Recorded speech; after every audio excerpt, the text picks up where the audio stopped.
말씀 선포하겠습니다. 오늘 말씀의 제목은 세례 요한의 전파, 세례를 받으시다란 제목으로 말씀을 전하도록 하겠습니다. 오늘은 주현후 1주 유괴구원 사르크스 평강에 관한 말씀입니다.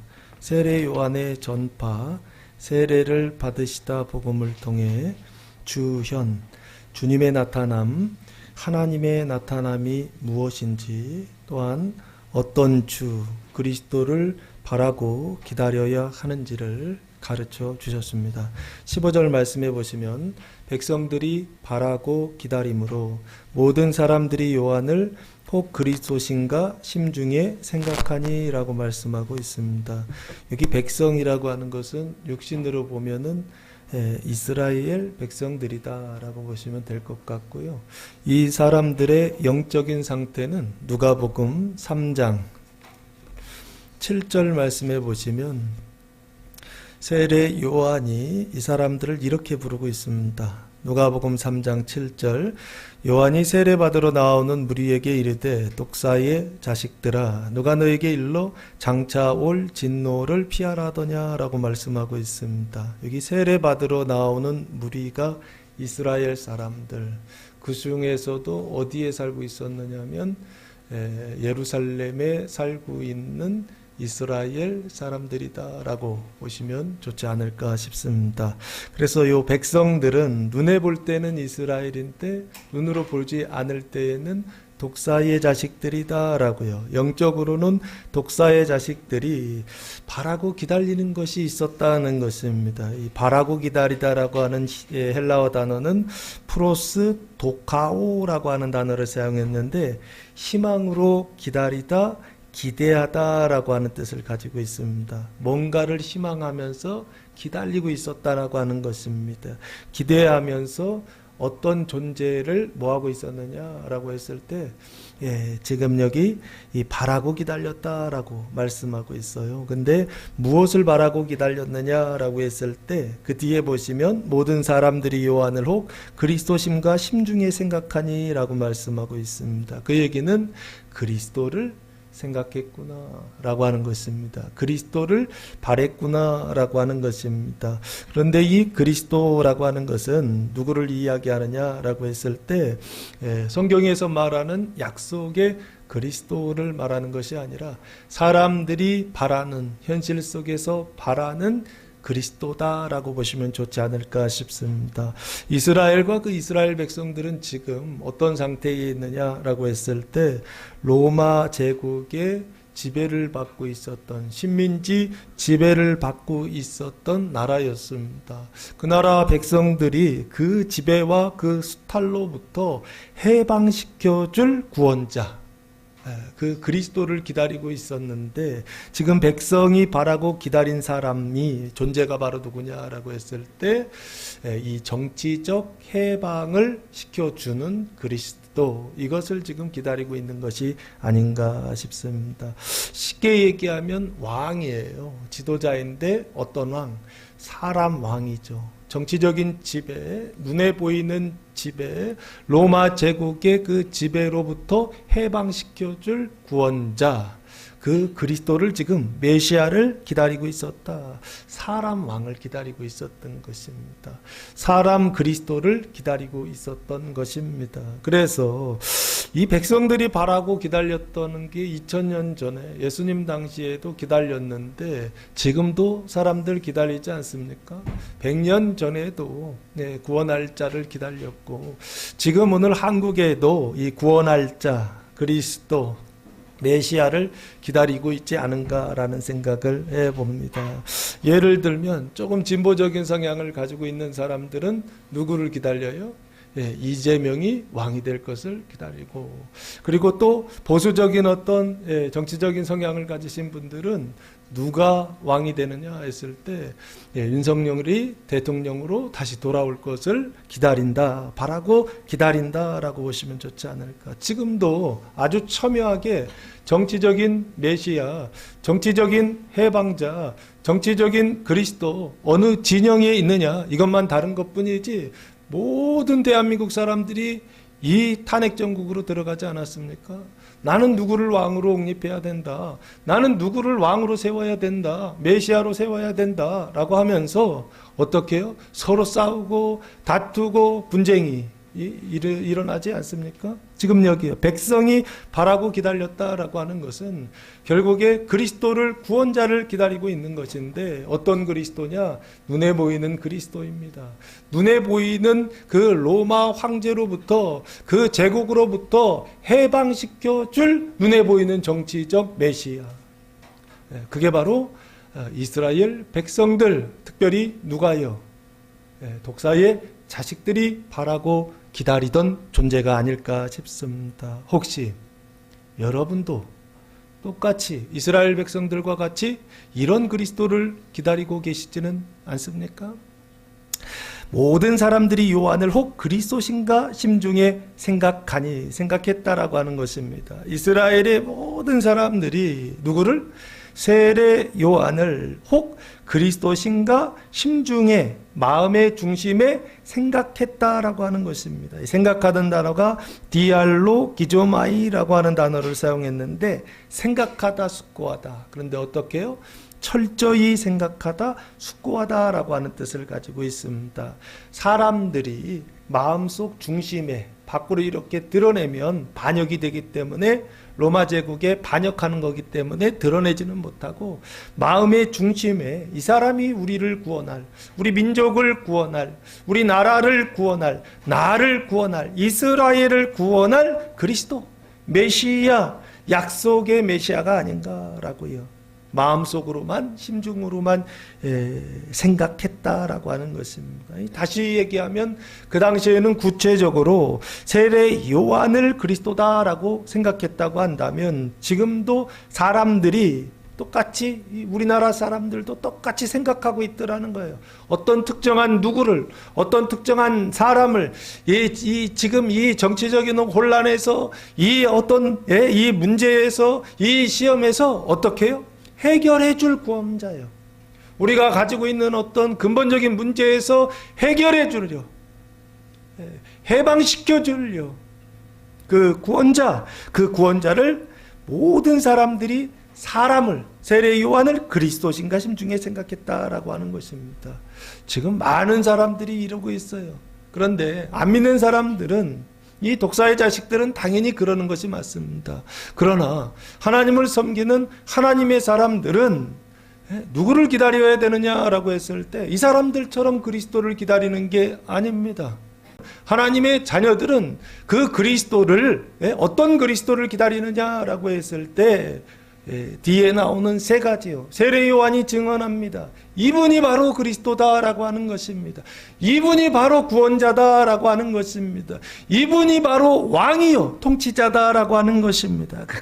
그래서 여기 그리스도라고 하는 말이 나오는데요. 원래 그리스도라고 하는 말은 기름 부음 받은 자라고 하는 뜻입니다. 기름 부음을 받은 자라는 거예요.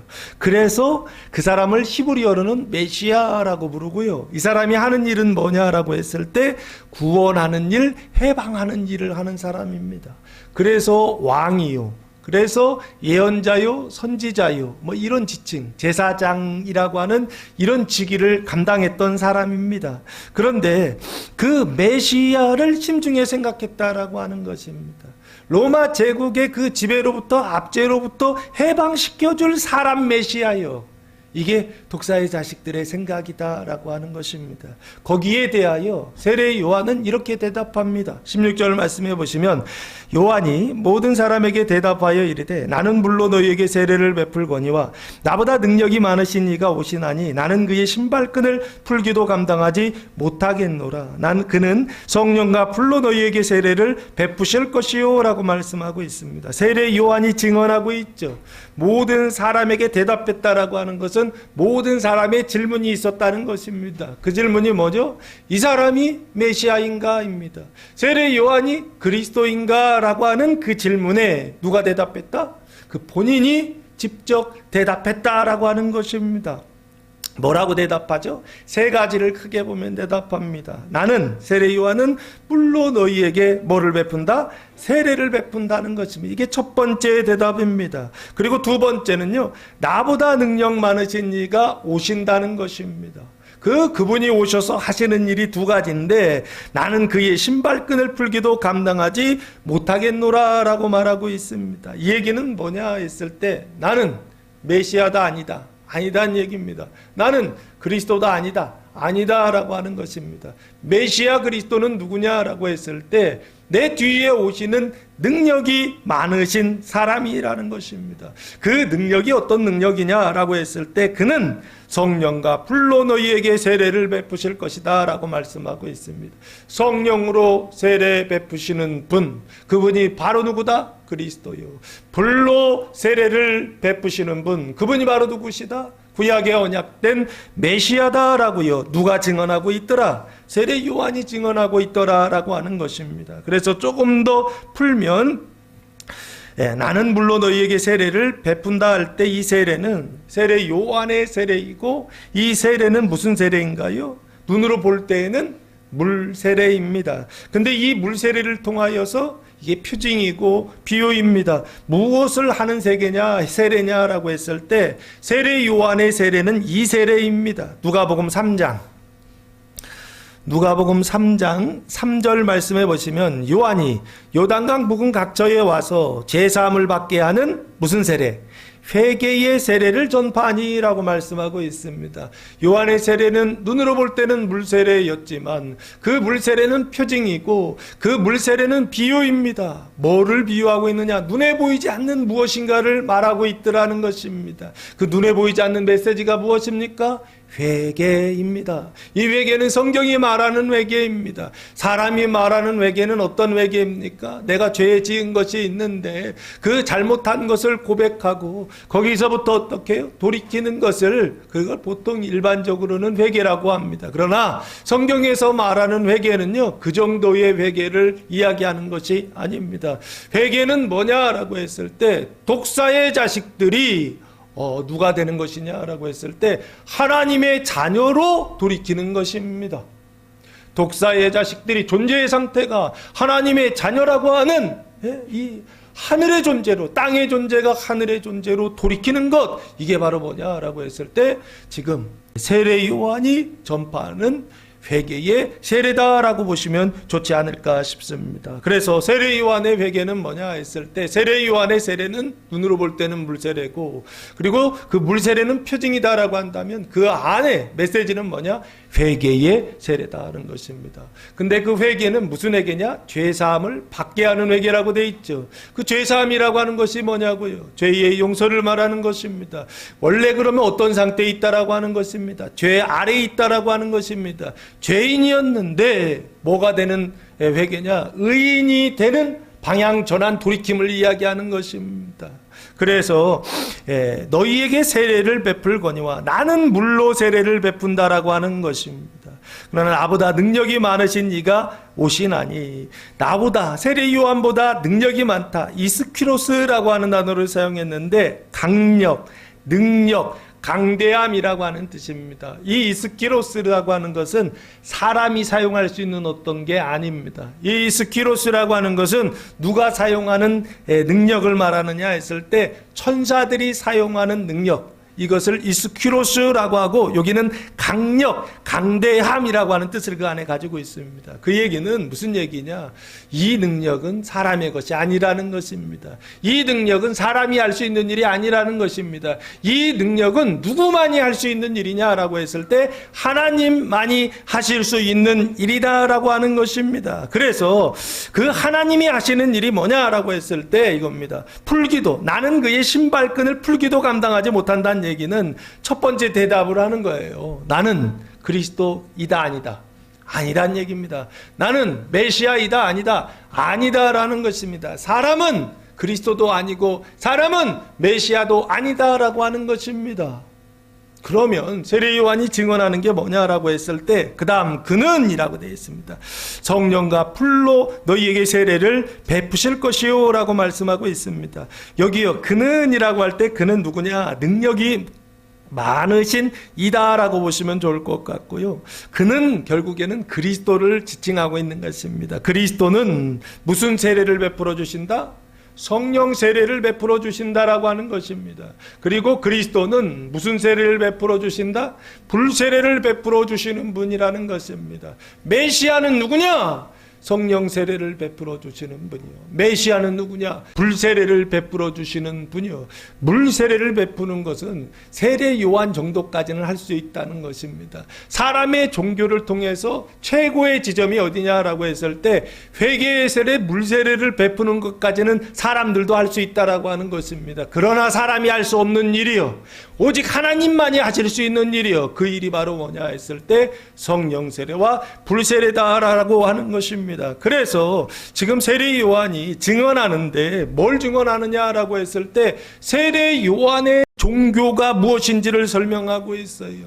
사람의 종교가 무엇인지를 설명하고 있다고요. 사람이 가지고 있는 신앙은 어디까지 갈 수 있느냐라고 했을 때 제사함을 받는 회개의 세례까지는 갈 수가 있습니다. 그러나 그리스도의 종교요, 예수님의 종교요, 하나님의 종교요, 그 신앙은 우리를 어디까지 데리고 가느냐라고 했을 때 제사함과 거듭남의 세례를 베풀어 주시는 종교, 이게 바로 그리스도의 종교다라고 보시면 좋지 않을까. 성령 세례를 베풀어 주시는 종교요, 불세례를 베풀어 주시는 종교요, 그게 참된 종교요.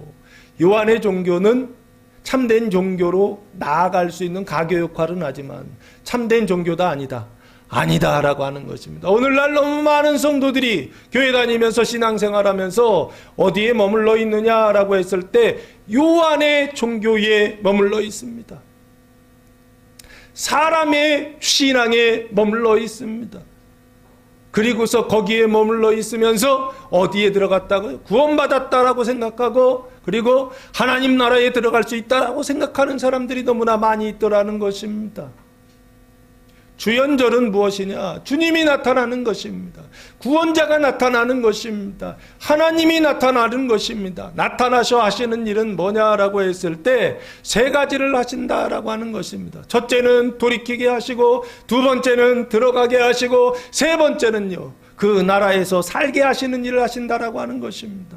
하나님 나라에서요, 천국에서 사는 일이요, 그것을 지금 뭐라고 얘기하느냐라고 했을 때 그는 성령과 불로 너희에게 세례를 베풀어 주신다라고요 증언하고 있는 게 아닌가 싶습니다. 세례 요한의 증언은 뭐냐라고 했을 때 나 메시아 아니다라는 것입니다. 사람 그리스도 아니다라고 하는 것입니다. 사람이나 그리고 세례 요한이나 지금도 마찬가지입니다. 사람이 알 수 있는 것은 매번 똑같지 않았습니까? 누가 바뀌면 그 사람이 뭐 할 줄 알았는데 막상 가서 보니까 다 뭐요? 당파성을 가지고 있더라고요. 자기 이익만 추구하더라고요. 그래서 정치에 국민들이 실망하지 않습니까? 그게 우리 때, 우리 세대만 그런 게 아니라고요. 2000년 전에도 그랬고, 500년 전에도 그랬고, 지금도 그러고, 100년 후에, 200년 후에, 1000년 후에도 똑같을 것입니다. 사람 왕, 사람 그리스도를 기다리는 사람들은요, 항상 절망하고, 항상 실망할 것입니다. 왜요? 그건 표징이기 때문에 그렇습니다. 무슨 표징이요? 주현의 표징이다라고 하는 것입니다. 사람밖에 없었던 곳에 뭐가 나타나는요? 하나님이 나타나는 표징이요. 그게 바로 뭐냐라고 했을 때 이 사람이 그리스도신가라고 하는 것이죠. 세례 요한이 메시아인가라고 하는 그 심중의 생각이 온 세상에, 온 대한민국 안에 가득하지 않습니까? 누가 구원할 거라는 겁니다. 어떤 사람이 구원할 것이라는 것입니다. 이가가 구원할 거라는 겁니다. 윤가가 구원할 거라는 겁니다. 언제까지 이 싸움 하시겠습니까? 이 싸움은 2000년 전에도 있었다고요. 예수님 당시에도 있었다고요. 지금도 똑같이 일어난다고요. 왜? 하나님의 경륜이기 때문에 그렇습니다. 무슨 경륜이요? 주현요. 하나님이 나타날 때 하나님께서 나타나셨을 때, 말씀이 육신이 되셔서 세상 가운데서 하나님으로 자기 자신을 드러내셨을 때 나타나는 현상이 바로 뭐냐? 지금과 같은 현상이다. 혼란한 현상이다라는 것입니다. 어둠 속에 빛을 비췄을 때 그 어둠에 있는 것들이 드러나는 것처럼, 예수님 당시에는 로마 제국이라고 하는 식민지적 상황이었다고 한다면 지금 우리나라는요, 2년 전쟁인가요? 체제 전쟁인가요? 눈으로 보이는 싸움은 그 싸움입니다. 그러나 진짜 싸움은 뭐냐라고 했을 때, 뱀의 나라를, 뱀의 세상을 하나님의 나라로 바꾸는 싸움이요. 그 전쟁이 언제요? 주연절 1월 6일 날 시작되었고 이번 주가 주연 후 1주입니다. 그 은총이 지금 부어지고 있다라고 하는 것입니다. 할렐루야. 뱀의 나라에서 하나님의 나라로, 사람의 세상에서 하나님의 나라로 들어갈 수 있는 성도들 되시기를 예수님의 이름으로 축복합니다. 주연이 하나님이 나타나셨다라고 하는 것입니다. 2000년 전에 나타나셨던 그분이 지금 다시 나타나고 계시다라고 하는 것입니다. 그분이 나타나실 때 우리가 생각할 때 현실은 뭐냐? 나쁘다라고 생각하는 최악의 현실들이 나타날 것입니다. 싸움과 다툼과 갈등이 일어날 것입니다. 적당히 일어나는 게 아니라 화산 그 분화구가 폭발해 가지고서 화산이 폭발하는 것처럼 나타날 것입니다. 그날이 바로 오늘이라고요. 나라가 바뀌는 날이 오늘이라고요. 성령 세례를 베풀어 주시는 분이 오늘이라고요.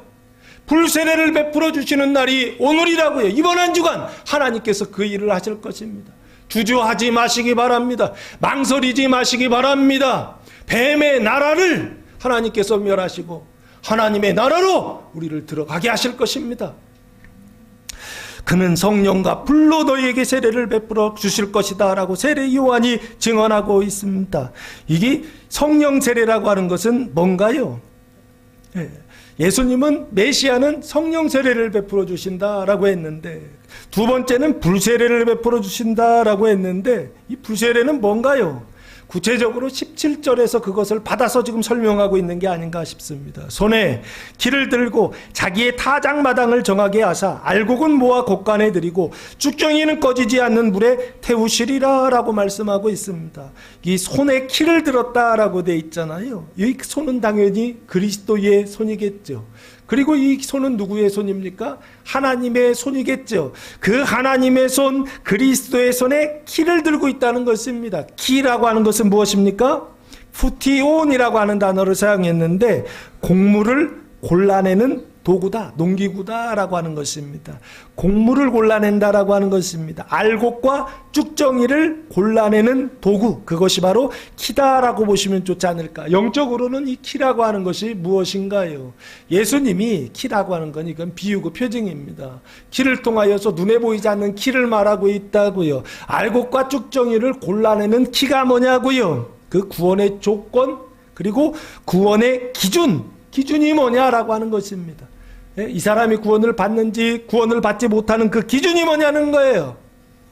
로마서 9장 32절 말씀해 보시면, 어찌 그러하냐? 이는 그들이 믿음을 의지하지 않고 행위를 의지함이라. 부딪힐 돌에 부딪혔느니라 라고 말씀하고 있습니다. 의의 법을 따라간 이스라엘이 의에 이르지 못했다라고 하는 것입니다. 그런데 그 이유가 뭐냐라고 했을 때, 믿음을 의지하지 않고 뭘 의지했다?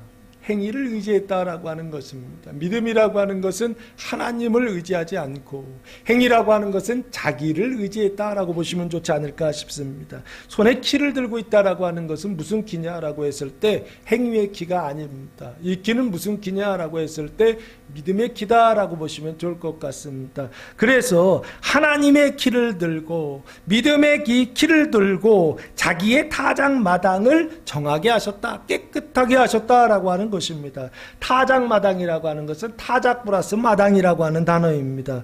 이 타작이라고 하는 것은 곡물을 타작하는 마당이라고 하는 뜻이고요. 이 타작이라고 하는 건 뭐냐 했을 때 할론이라고 하는 단어를 사용했는데, 방금 타작한 곡물이라고 하는 뜻입니다. 손에 키를 들고 자기의 타작마당을 정하게 하셨다라고 하는 것은 방금 타작된 곡물을 깨끗하게 하셨다라고 보시면 더 좋지 않을까 싶어요. 앞에하고 연관이 됩니다. 키를 들고서 어떻게 하신 거예요? 키질 하신 것이죠. 알곡과 쭉정이를 어떻게 하신 거예요? 골라내신 것이죠. 그래서 어떻게 하느냐면 타작된 곡물을 깨끗하게 하셨다라고 하는 것입니다. 그 깨끗하게 하다라고 하는 것은 눈으로 볼 때는 깨끗하게 하는 것입니다. 그런데 이게 영적으로는 뭘까요? 깨끗해. 뭐를 깨끗하게 하는 것이죠? 죄를 깨끗하게 한다라고 보시면 좋지 않을까. 그 죄를 깨끗하게 하는 것을 성경에서는 뭐라고 하죠? 죄사함이라고 그럽니다. 그 죄사함을 받은 사람을 판사가 이 사람 죄 없다라고 해서 빵빵빵 판결하는 걸 뭐라고 그러죠? 칭의 의롭다 하심이라고 합니다. 같은 얘기예요. 같은 얘기인데 다른 말인 것 뿐입니다. 이 사람은 죄가 없습니다라고 판사가 그 재판봉을 이렇게 3번 때리면 이 사람은 어떻게 해요? 이제 죄가 없으니까 의롭다라고 판결해 주는 것입니다. 그래서 여기 다시 돌아오시면 깨끗하게 하다라고 하는 것은 그 제사함과 칭의 의롭다 하심을 말하는 게 아닌가 싶고요. 알곡을 모아 곡간에 드린다라고 되어 있습니다. 알곡을 모아 곡간에 드린다라고 되어 있을 때 이 알곡이라고 하는 것은 시토스라고 하는 단어를 사용했는데 곡식입니다. 근데 어떤 곡식이냐라고 했을 때 속이 꽉 찬 곡식의 열매다라고 보시면 됩니다. 둘 다 곡식이에요. 알곡도 곡식이고 뒤에 보시면 쭉정이도 곡식입니다. 둘 다 곡식인데 하나는 알이 꽉 찬 곡식이고요. 쭉정이는 알이 속이 빈 곡식의 열매다라고 보시면 됩니다. 똑같이 자랐어요. 근데 하나는 안에 알이 꽉 차 있고 그 하나는 그 안에 그 껍데기 안에 알이 있다 없다. 알이 없는 거예요. 이게 쭉정이라고요. 그래서 여기요. 알곡은 모아 어디에 드린다? 곡간에 드린다라고 그렇게 말씀하고 있습니다. 알곡은 모아서 곡간에 드린다라고 하는 것입니다. 그럼 이 알곡은 어떤 사람들이냐라고 했을 때 이게 있는 사람들이다라고 보시면 좋지 않을까 싶습니다. 누가복음 3장 8절 말씀해 보시면 그러므로 회개에 합당한 열매를 맺고 속으로 아브라함이 우리 조상이라 말하지 말라. 내가 너희에게 이르노니 하나님이 능히 이 돌들로도 아브라함의 자손이 되게 하시리라 라고 말씀하고 있습니다. 회개에 합당한 뭐를 맺어라? 열매를 맺어라. 그럼 여기 알곡은 누구냐라고 했을 때 안에 곡식인데 알이 꽉 차 있다는 거예요. 무슨 알이라 했을 때 이게 이제 회개의 열매다라고 보시면 좋지 않을까 싶습니다. 그 회개의 열매를 꽉 찬 사람은 모아 어디에 드린다? 곡간에 드린다라고 되어 있습니다. 이 곡간이라고 하는 단어는 아포데케라고 하는 단어를 사용했는데 원래 뜻은 저장소라는 뜻입니다. 그 저장소를 우리나라는 보통 창고, 물건을 들여놓는 창고다라고 그렇게 부르지 않습니까? 그 창고에 드린다라고 되어 있습니다. 이 곡간이라고 하는 건 당연히 비유고 표징이죠. 곡간을 통해서 지금 무슨 곡간을 얘기하는 거예요? 눈에 보이지 않는 곡간을 말하고 있죠. 그 눈에 보이지 않는 곡간이 뭐냐고요? 천국 곡간이다라고 보시면 좋지 않을까 싶습니다.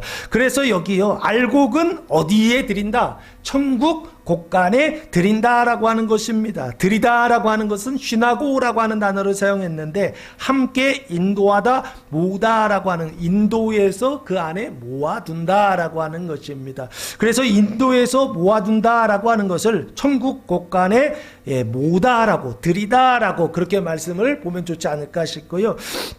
그러면요. 알곡을 천국 곡간에 드리는 거요. 이걸 성경에서는 뭐라고 얘기할까요? 들어가니까 이미 들어갔으니까 뭐가 시작된 거예요? 천국이 시작된 사람들이죠. 그 천국의 시작이요. 그 천국의 의와 생명의 시작이요. 그 시작을 성경에서는 뭐라고 하느냐라고 했을 때 다시 태어난다라고 하여 이것을 거듭남이라고 하고 한자로는 중생이라고 합니다. 알곡은 모아 곡간에 드린다라고 하는 것은 결국에 뭘 얘기하느냐라고 했을 때 깨끗하게 하셔서 천국 곡간에 드린다라고 하는 것입니다. 그 죄를 다 용서해 주셔서 사해 주셔서 천국 곡간에 드린다라고 하는 것입니다. 그래서 뭐가 시작되느냐 했을 때 뱀의 자식으로 살아가는 것밖에 없었는데 이 성령 세례를 통하여서 뭐가 되느냐 했을 때 하나님 자녀로 살아가는 것이요. 나라를 바꾸는 일이요. 어디에서 일어난다? 예수님의 성령 세례를 통하여 일어난다라고 하는 것입니다. 그 중생과 거듭남의 은총이 알곡은 모아 곡간에 드리는 이 일을 통하여서 어떻게 해요? 나타난다라고 하는 것입니다. 이번 주간 주연후 일주입니다. 하나님께서 나타나실 것입니다. 그리스도께서 나타나실 것입니다. 나타나셔서 하시는 일은 뭐냐? 타작마당을 정하게 하시고 깨끗하게 하시고 방금 타작된 국문을 깨끗하게 하셔서 어디에 드리는 일을 하신다? 천국 곳간에 드리는 일을 하실 것입니다. 할렐루야. 기쁜 일인가요? 좋은 일인가요? 엄청 좋은 일입니다. 주님이 나타나는 일입니다. 하나님이 나타나는 일입니다. 메시아가 나타나는 일입니다. 그리스도께서 나타나는 일입니다. 사람 바꿔봐야 맨날 그 사람들이었습니다. 그 사람이 지배하고 그 사람이 통치하고 그 사람이 압제하고 그 사람이 빼앗아 갔습니다. 그런데 성경에서 말하는 메시아는 무슨 일을 하느냐라고 했을 때 그 사람이 다스리는 세상에 희망을 두는 것이 아니라 거기서 빠져나와서 누가 왕이 되시는 나라요? 하나님께서 왕이 되시는 나라로 그 나라를 바꿔주는 날이요. 그 한 주간이 이번 주간 주연절이라고 하는 것입니다. 이번 주간 그 은혜가 부어지실 것입니다. 광야를 흔드는 일들이 있을 것입니다. 나무의 껍질을 벗기는 일들이 있을 것입니다. 사슴이 낙태하는 일이 있을 것이다 라고 성경이 말씀하고 있어요. 시편에요. 눈으로 볼 때는 그거 나쁜 일인데 그 일을 시편에서는 뭐라고 얘기하느냐라고 했을 때 그것이 바로 영광이다 라고 성경은 말씀하고 있습니다. 그것이 바로 하나님의 영광이라고 하는 것입니다. 타작마당을 정하게 하시는 영광이요, 천국 곳간에 드리는 영광이요, 그것이 바로 시편 29편 11절 말씀해 보시면 시편 29편 11절 말씀입니다. 여호와께서 자기 백성에게 힘을 주시며 여호와께서 자기 백성에게 평강의 복을 주시리로다 라고 말씀하고 있습니다. 그게 바로 뭐냐? 평강의 복을 주시는 영광이다 라고 하는 것입니다.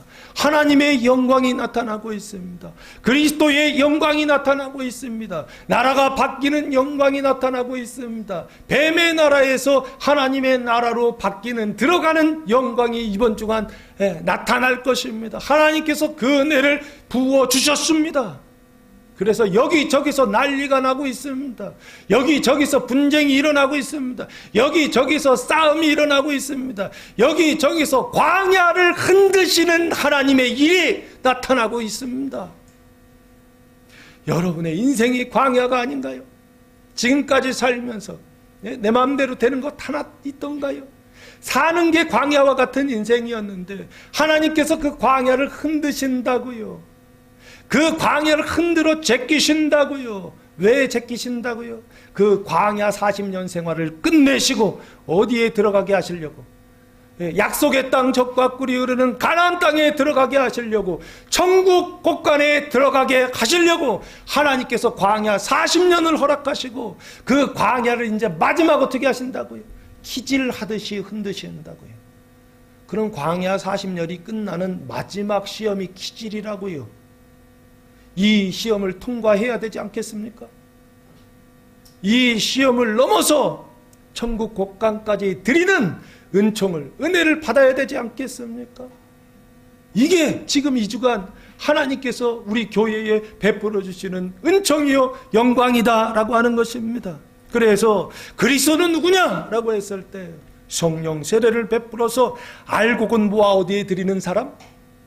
천국에 드리는, 천국 곳간에 드리는 분, 그분이 바로 그리스도다라고 하는 것입니다. 성경이 말씀하신 메시아는 누구냐라고 했을 때 성령 세례를 베풀어서 천국 곳간에 드리는요, 사람왕 바꾸는 일을 통하여서는 소용없습니다.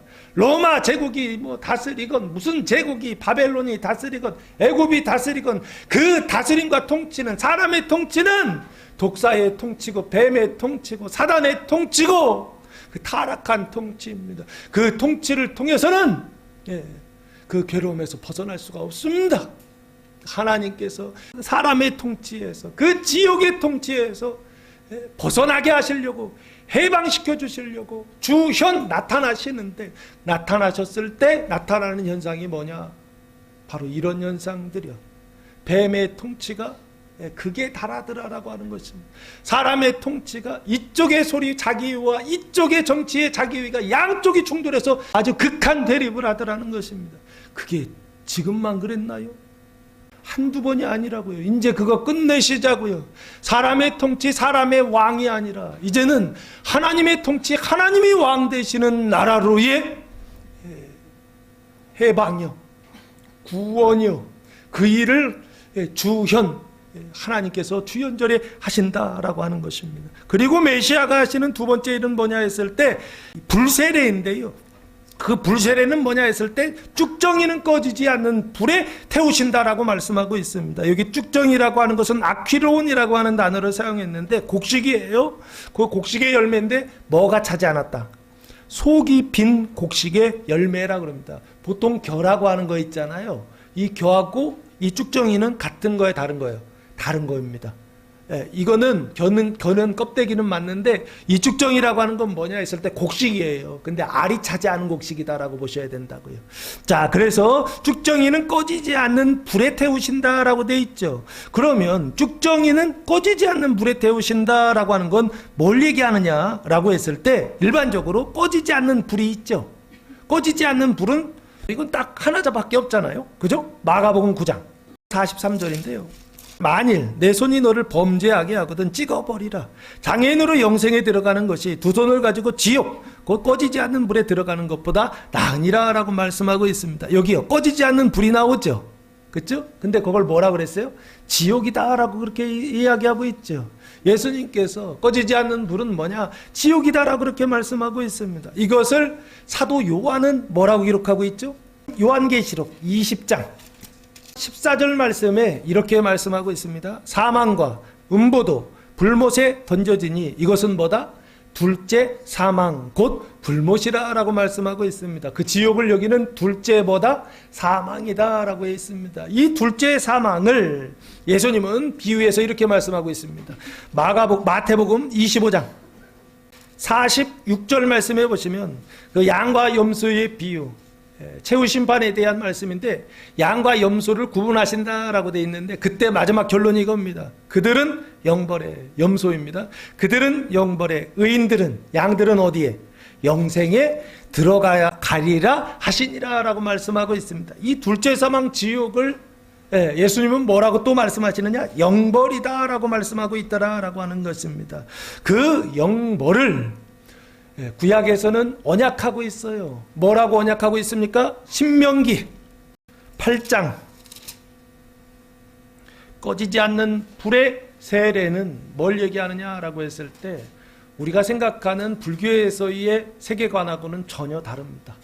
성경에서 말하는 세계관은 8장 2절과 3절의 말씀입니다. 은총이요 영광이다 라고 하는 것입니다. 8장 신명기 8장 2절 내 하나님 여호와께서 이 40년 동안에 네가 광야길을 걷게 하신 것을 기억하라. 이스라엘이 광야길을 걸었죠? 근데 누가 걷게 하셨다? 내 하나님 여호와께서 40년 동안 걷게 하셨다는 것입니다. 이는 이유가 있다는 거죠. 너를 낮추시며 너를 시험하사 내 마음이 어떠한지 내 명령을 지키는지 지키지 않는지 뭐 하려고?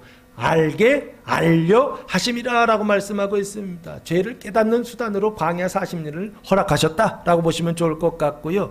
그걸 통해서 하나님께서 가르치시려고 하신 일이 있었습니다. 그게 3절입니다. 너를 낮추시며 너를 줄이게 하시며 또 너도 알지 못하며 내 조상들도 알지 못하던 만나를 내게 모이신 것은 사람이, 만나는 표징입니다, 떡으로만 사는 것이 아니요 여호와의 입에서 나오는 뭐로? 모든 말씀으로 사는 줄을 네가 알게 하려 하심이다라고 하는 것입니다. 광야 40년 동안 아주 죽을 것 같은 고난을 하나님께서 허락하시지 않았습니까? 그런데 그걸 통해서 하나님 뭘 가르치시려고? 사람이 무엇으로 사는지를 가르치시기 위하여 광야 40년을 허락했다라고 하는 것입니다. 그 광야라고 하는 지역은 어떤 지역입니까? 강수량보다, 떨어지는 불보다 올라가는 증발량이 더 많은 곳이다 라고 말씀드렸죠. 그래서 늘 어떤 지역이냐라고 했을 때 아주 뜨거운 지역이다 라고 보시면 좋을 것 같아요. 광야 40년을 통하여서 뭘 언약하고 있느냐 했을 때 불세례를 언약하고 있었던 것이 아닌가 싶습니다. 그 광야를 통하여 하나님께서 가르치셨던 것은, 이스라엘을 가르치셨던 것은 뭐냐라고 했을 때 사람이 떡으로 살지 않는다라고 하는 것을 가르치시기 위하여 광야 40년을 주셨다는 것입니다. 여러분도 똑같지 않나요? 여러분의 인생 가운데서 하나님께서 광야 40년을 허락해 주셨는데 그 광야 40년을 통하여서 뭘 배워야 되느냐 했을 때 그 실패를 통하여 인생의 고난을 통하여 그 고난의 내용이 재정적인 문제도 있고 관계의 문제도 있고 사람의 문제도 있고 남편이 말을 안 들어요. 애들이 말을 안 들어요. 부모와의 관계가 문제가 되기도 하고 여러 사람들과의 모든 관계가 문제가 됩니다. 근데 그 시험을 주신 그 문제를 주신 이유가 뭐냐? 남편이 말을 안 듣는 이유가 뭐냐? 애들이 말을 안 듣는 이유가 뭐냐? 아내가 말을 안 듣는 이유가 뭐냐라고 했을 때 사람이 뭐로 산다? 사람들은 떡으로 산다고 생각한다는 거예요. 만나로 산다라고 생각하는 거예요. 눈에 보이는 양식으로, 돈으로, 물질로 산다라고 사람들은 생각하더라는 것입니다. 그거 고치시려고 하나님은 이스라엘에게 뭐를 허락하시더라? 광야 40년의 길을 허락하시더라는 것입니다. 그 광야의 뜨거운 그 불세례를 허락하시는 분, 그게 바로 누구시냐? 출애굽기를 통해서, 민수기를 통해서 하나님 여호와 하나님께서 하신 일이요. 그 언약을 성취하시는 분이 바로 누구냐라고 했을 때 예수님이 오셔서 불세례를 주시고 예수님이 오셔서 그 불세례를 통하여서 어떻게 하시느냐 했을 때 사람이 떡으로 사는 거 아니다라고 하는 것을 가르치시더라는 거예요. 사람 안에 생각이 있습니다. 어떤 생각이요? 사람이 한다라고 하는 생각입니다. 사람이 선택한다는 생각입니다. 사람이 결정한다는 생각입니다. 사람이 그래서 주권자가 되고 왕이 된다라고 하는 이 생각을 어떻게 하나님께서 불로 태우시는 것입니다. 그 불로 태워서 없애시는 것입니다. 그걸 40년 동안 했다라고 하는 것입니다. 이제는 넘어가자고요. 광야를 탈출하시자고요. 그 시험을 탈출하시자고요. 그 시험을 탈출하라고 하나님께서 일하시는 주간이 이번 주 주연주일이라고 하는 것입니다. 하나님이 나타나셔서 일부러 어떻게 하신다고요? 이제는 통과하자라고 하는 것입니다. 나라를 바꾸자고 하시는 것입니다. 그 나라에서 이제는 남아있는 그 죄와 사망을 어떻게 해요? 깨끗하게 씻어내자라고 하나님께서 하시는 그 일이 바로 불세례고 예수님께서 하신 일이 바로 불세례를 베풀어 주시고 구약에서는 여호와 하나님께서 광야 40년이라고 하는 것을 통해서 언약하고 계시더라라고 하는 것입니다. 그러면 메시아는 누구냐라고 했을 때 딱 두 가지죠. 성령 세례와 불세례를 베풀어 주시는 분이요. 이게 메시아의 종교이고 이게 참된 종교입니다. 근데 신앙생활 10년을 하고 20년을 했는데 여전히 요한의 종교에 머물러 있어요. 여전히 사람의 종교에 머물러 있어요. 여전히 사람의 생각과 사람의 선택과 사람의 결정을 따라서 그래서 사람의 구원이나 사람의 행복이 결정된다라고 하는 어떤 이런 상태에 머물러 있어요. 거기서 벗어나시자고요. 거기서 탈출하시자고요. 그게 하나님 이번 주 우리에게 베풀어 주시는 은총이다라고 하는 것입니다. 하나님이 나타나시는 것은 뭐 자기가 영광 가운데서 하나님께서 나타나셔가지고 사람들 앞에서 뭐 자랑하려고 나타나시는 건가요? 아니라고요. 하나님께서 나타나시는 이유는 무엇 하시려고요? 구원하시기 위하여, 그 죄와 사망에서 우리를 해방하시기 위하여 사람의 선택과 사람의 결정과 사람의 행위를 통하여서 어떻게 해요? 행복할 수 있다, 구원할 수 있다라고 하는 이런 어떤 나라에서 벗어나게 하시려고 하나님께서 하나님의 일을 하신다. 그게 바로 그리스도고 그게 바로 그리스도의 종교고 그게 바로 그리스도의 신앙이라고 하는 것입니다. 사람의 종교에 머물러 있지 마시라고요. 세례 요한의 종교에 머물러 있지 마시라고요. 죄사함을 받는 회개의 세례의 그 단계에만 머물러 있지 마시라고요. 나라를 바꾸시는 일을 주님께서 하신다고요. 광야를 흔드시는 일을, 키질하시는 일을 주님께서 하신다고요. 우리가 지금 우리 교회가 그 키질 위에 그 키판에 지금 올라가 있다고요. 우리 가정이 그 주님의 키판에 올라가 있다고요. 그 키판에 올라가 있는 것은 알곡과 쭉정이를 가르는 일이요. 그 키판에 올라가 있다라고 하는 것은 우리에게 괴로운 일이요. 그 키판에 올라가 있다라고 하는 것은 아들이 아버지와 싸우고 아버지와 아들이 싸우고 딸이 엄마와 싸우고 엄마와 딸이 싸우고 시어머니가 며느리와 싸우고 며느리가 시어머니가 싸우고 예수님께서 불을 던지는 일이요. 분쟁케 하시는 일이요. 광야 생활을 끝내는 일이다. 이거 절대 나쁜 거 아니다 라고 하는 믿음을 가지시고 이번 안증한 그 은총을 다 받아들이는 교회와 성도들 되시기를 예수님의 이름으로 축복합니다. 이게 메시아다라고 하는 것입니다. 성령 세례를 베풀지 않으면 그거 메시아 아니다라는 것입니다. 불세례 베풀지 않으면 그거 메시아 아니다라고 하는 것입니다. 그거 사람의 종교고 그거 독사의 종교다라고 하는 것입니다. 신앙생활을 30년 40년 평생 모태신앙으로부터 지금까지 평생을 했는데도 여전히 그 상태에 머물러 있다고 한다면, 성령 세례가 뭔지도 모르고 불세례가 뭔지도 모르고 있다고 한다면 이 사람은요 평생 죽을 때까지 어디에 머물러 있는 거다? 그 요한의 종교에 머물러 있다라고 하는 것입니다. 사람의 종교에 머물러 있다라고 하는 것입니다. 그런 사람에게도 하나님은 은혜 베풀어 주신다, 안 베풀어 주신다? 베풀어 주신다. 어떻게 해요? 기질하는 것으로 베풀어 주시는 것입니다. 알곡과 쭉정이를 그 키 위에다 올려놓고 흔드시는 일이요, 광야를 흔드시는 일이요, 나무의 껍데기를 벗기시는 일이요, 그리고 사슴이 낙태하는 그 일을 통하여서 하나님이 기질하시는 것입니다. 그 기질하셔서 어디에 들어가게 하신다고요? 깨끗하게 하셔서 곳간에 들어가게 하시는 그 일이요, 그게 이번 주간에 이루어지고 있다라고 하는 것입니다. 나쁘다 생각하지 마시고 믿음으로 받으시기 바랍니다. 나라를 그래서 바꾸시기 바랍니다. 세상의 나라, 뱀의 나라, 사람의 나라에서 이제는 하나님의 나라, 그리스도의 나라, 천국으로 우리의 삶이 하나님 베풀어 주시는 그 해방의 나라로 들어갈 수 있는 한 주간 되시기를 예수님의 이름으로 축복합니다. 21절 말씀해 보시면 백성이 다 세례를 받을새 예수도 세례를 받으시고 기도하실 때에 하늘이 열리며 라고 말씀하고 있습니다. 17절까지 말씀은 세례 요한의 증언이에요. 뭘 증언하고 있죠? 누가 메시아냐라고 하는 것입니다. 메시아께서 하시는, 그리스도께서 하시는 일이 누구냐라고 하는 것입니다. 속지 말라는 것입니다. 그리고 거기 머물러 있지 말라는 것입니다. 이제는 그리스도의 나라로 나라를 좀 바꿔보자 라고 증언했던 것입니다. 그러면 예수님이 하시는 일은 뭐냐 했을 때 세례받는 일이거든요. 그 예수님의 그 세례를 통하여서 세례 요한의 증언을 지금 성취하고 있는 말씀입니다. 세 가지를 성취하시는데요. 첫 번째는 백성이 세례를 받았다 그랬죠. 다 세례를 받았다. 그 세례 받으러 온 사람들이 다 세례를 받았다라고 하는 거예요. 그러면 요한의 세례를 받았고 물 세례를 받았죠. 그럼 이 사람들은 지금 어떤 상태에 있어요?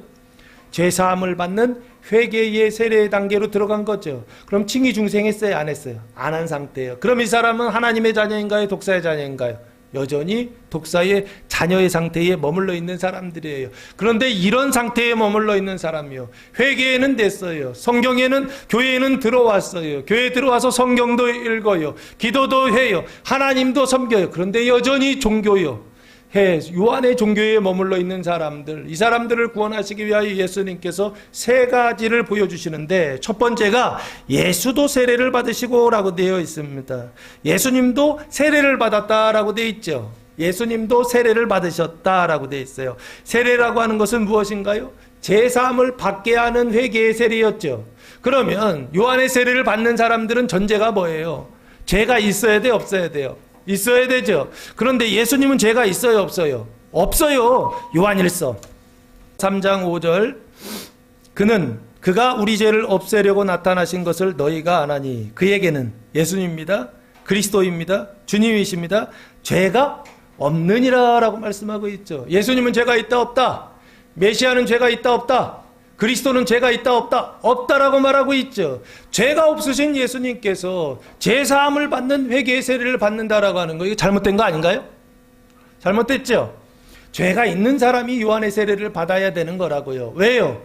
제사함을 받는 회개의 세례를 받기 위해서, 회개를 위해서 세례 요한의 세례를 받는 것인데, 근데 예수님은 근본적으로 그 죄와 사망이 있다 없다? 없다라고 성경이 말씀하고 있다고요. 그러면 죄가 없는 분이 세례를 왜 받느냐고요? 아프지 않은데 병원 가는 거하고 똑같은 거예요. 아프지 않은데 약을 먹는 거하고 똑같은 거라고요. 아프지 않으신 분이, 의로우신 분이, 완전하신 분이, 하나님이 뭐를 받더라?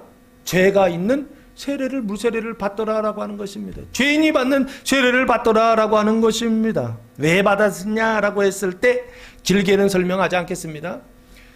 예수님이 물속에 이렇게 들어가셨잖아요. 들어가셔서 나오는 그 순간 뭐가 바뀌느냐라고 했을 때 예수님이 깨끗하신 분이잖아요. 물속에 더러운 게 이렇게 들어가면 물이 더러워지잖아요.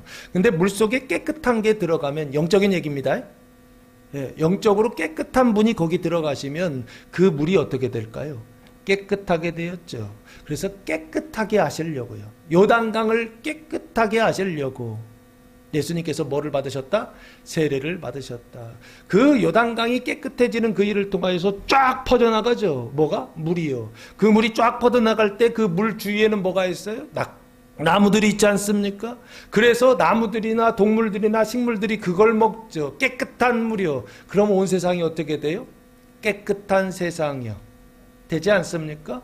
예, 예수님께서 그걸 위하여 세례를 받으셨다라고 보시면 좋지 않을까 싶고요. 그 세례 받으시고 기도하실 때에 세 가지 현상이 나타납니다. 첫 번째는 하늘이 열렸다라고 말씀하고 있습니다.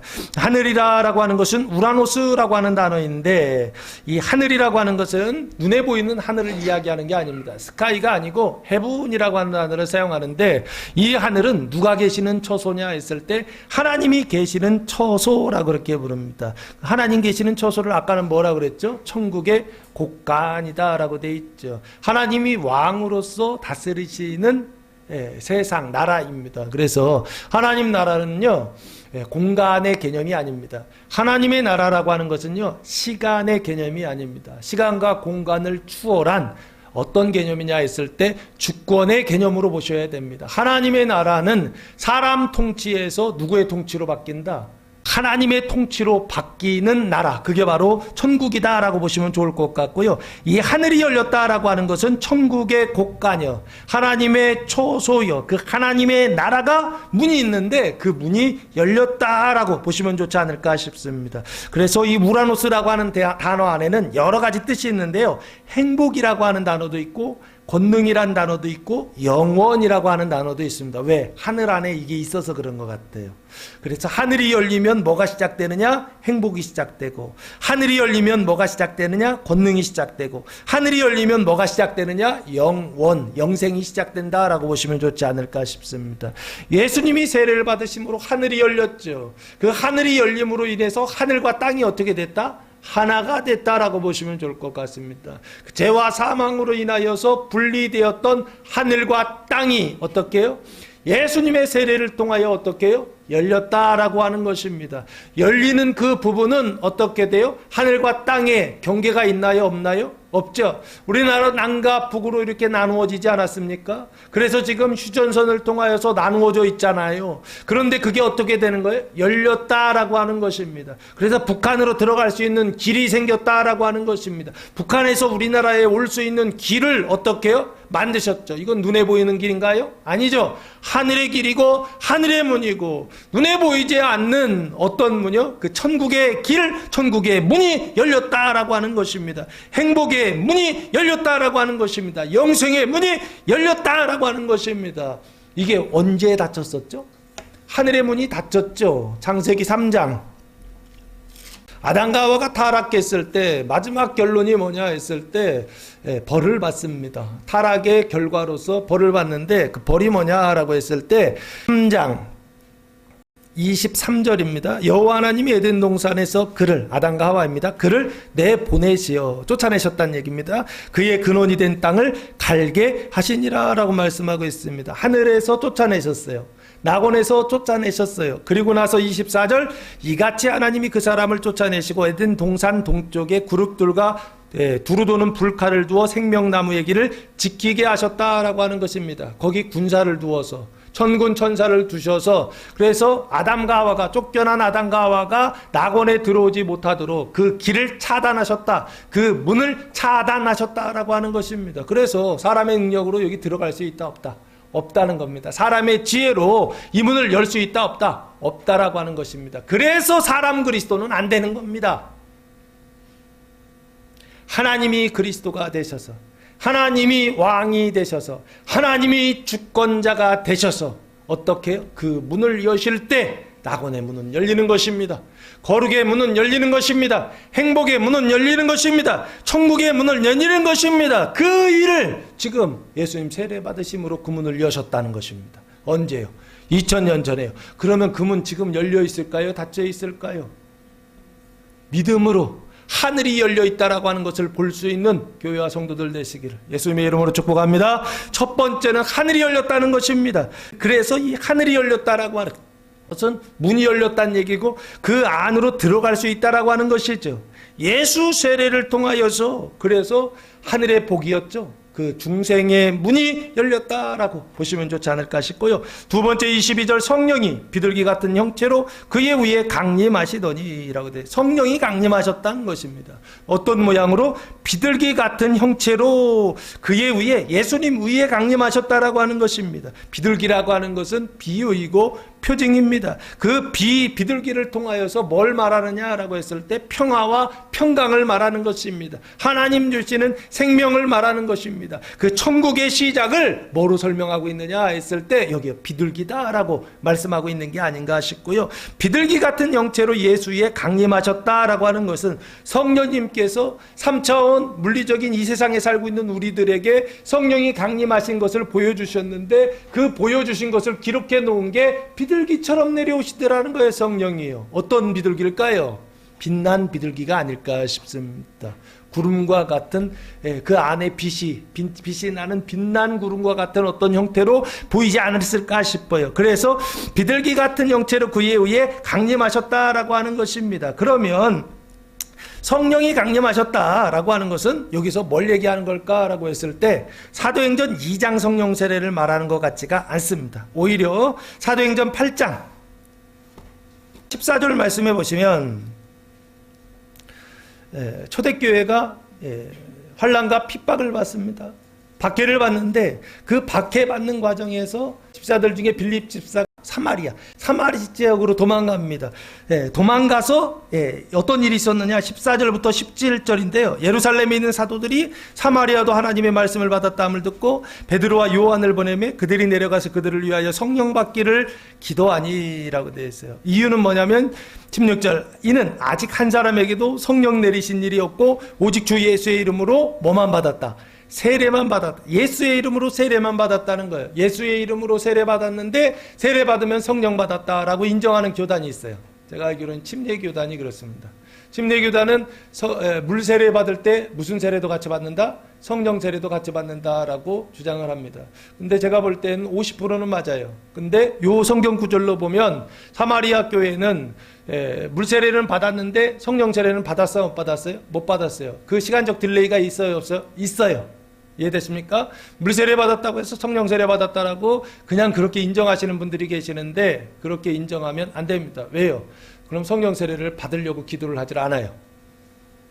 성령 세례를 받아야 됩니다. 물 세례 받으면서 성령 세례를 받는 경우도 있습니다. 그러나 물 세례를 받으면서 성령 세례를 받지 못하는 경우도 있다 없다? 있다는 거. 이 본문이 지금 말하는 것입니다.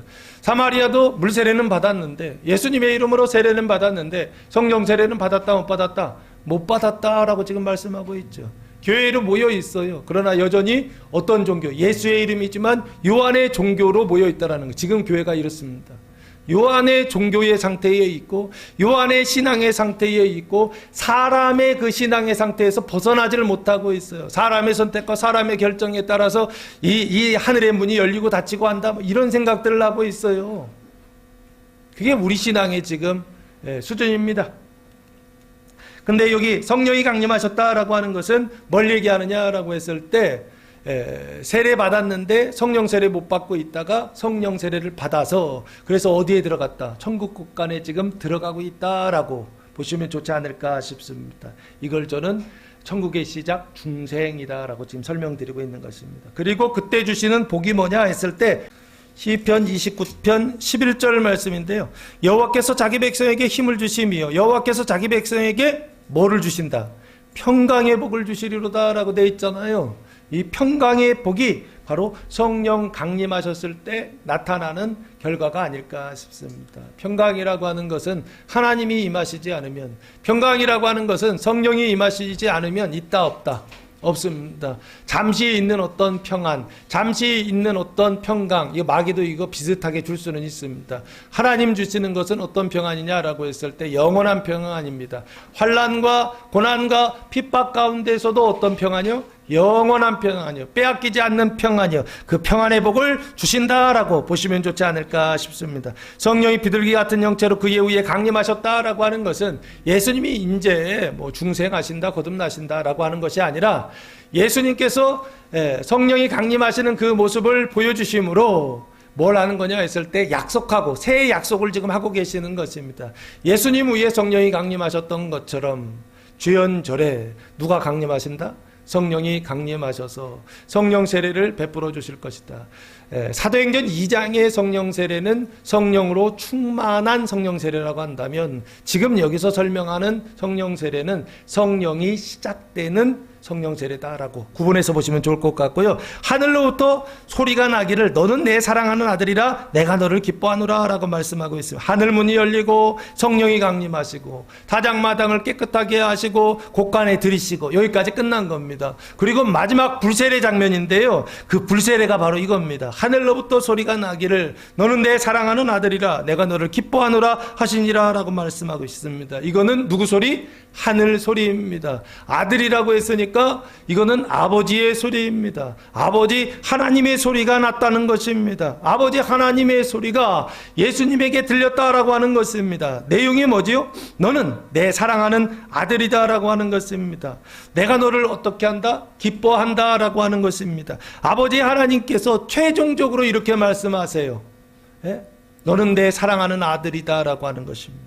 그래서 내가 너를 기뻐한다라고 그렇게 말씀하고 있습니다. 이것은 무엇을 이야기하느냐라고 했을 때, 기뻐한다라고 하는 것은 이전의 슬픔의 상태에 있다라고 하는 것입니다. 그런데 그 슬픔의 상태가 완전히 깨끗하게 씻어주고 어떤 상태가 되느냐? 완전한 기쁨의 상태가 되었다라고 보시면 좋지 않을까. 남아있는 그 죄와 사망이라고 하는 것이 있는데, 예수 믿고 구원받은 이후에 천국 곳간 들어간 이후에도 여전히 우리의 그 연약함이 있고 그 죄와 사망이 남아있다라고 성경은 끊임없이 말씀하고 있는데, 그 남아있는 죄와 사망을 처리하는 것이요, 그 처리하는 게 뭐냐? 과정이 불세례의 과정이다라고 하는 것입니다.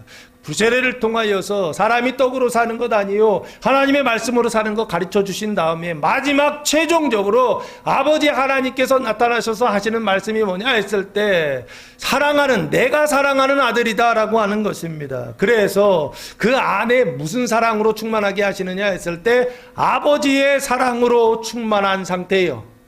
이게 바로 성경에서는 뭐라고 하느냐? 사망이 생명으로 어떻게 해요? 성장해서 완전하게 되는 단계예요. 이걸 웨슬리는 뭐라고 얘기했느냐? 성화의 완전이다라고 했습니다. 거룩의 완전이다라고 했습니다. 이 완전이라고 하는, 그리스도인의 완전이라고 하는 것은 뭐냐? 그 거룩함의 완전이라고 하는 것은 뭐냐? 실수가 없다는 얘기가 아닙니다. 연약하지 않다는 얘기가 아닙니다. 지식에 있어서 모르는 게 있을 수 없다, 이런 얘기가 아니라고요. 모를 수도 있다는 것입니다. 그러면 이 성화의 완성이라고 하는 건 뭐냐 했을 때, 아버지 하나님의 사랑으로 충만한 상태예요. 하나님의 사랑으로 충만하여서 어떻게 해요? 그것이 나에게 기쁨의 열매로 이 안에서 쭉 올라오는 이 상태예요. 샘이 솟도록 내 안에서 기쁨이 막 올라와요.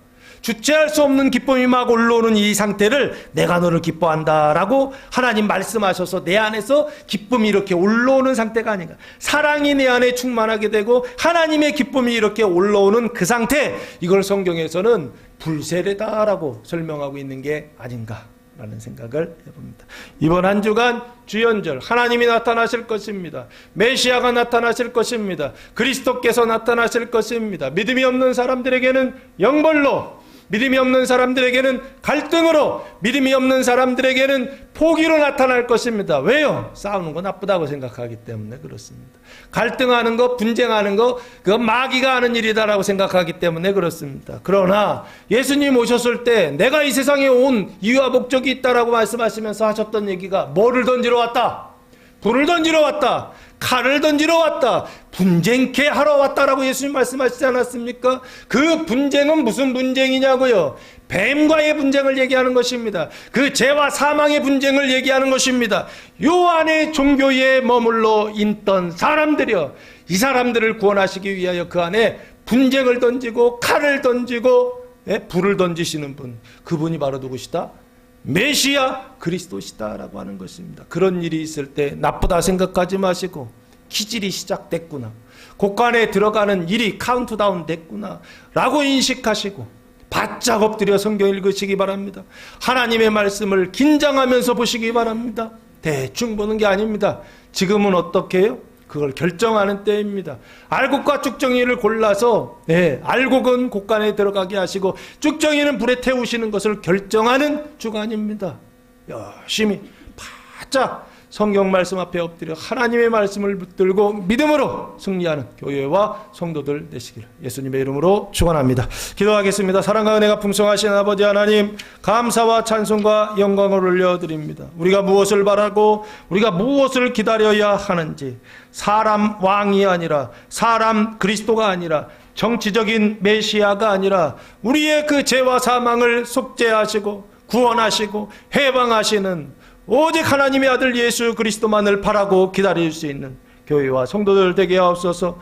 예수님의 나타나심을 기뻐하는 세례를 받으시다 복음이 선포될 때 그 말씀을 믿고 따름으로 평강의 복을 받는 교회와 성도들 되게 하옵소서. 이제는 우리 주 예수 그리스도의 은혜와 하나님 아버지의 무한하신 사랑하심과 성령의 교통하심이 사랑하는 성도들 머리 위에와 가정 위에와 교회 위에 이제로부터 영원토록 함께 하시기를 간절히 축원하옵나이다. 아멘.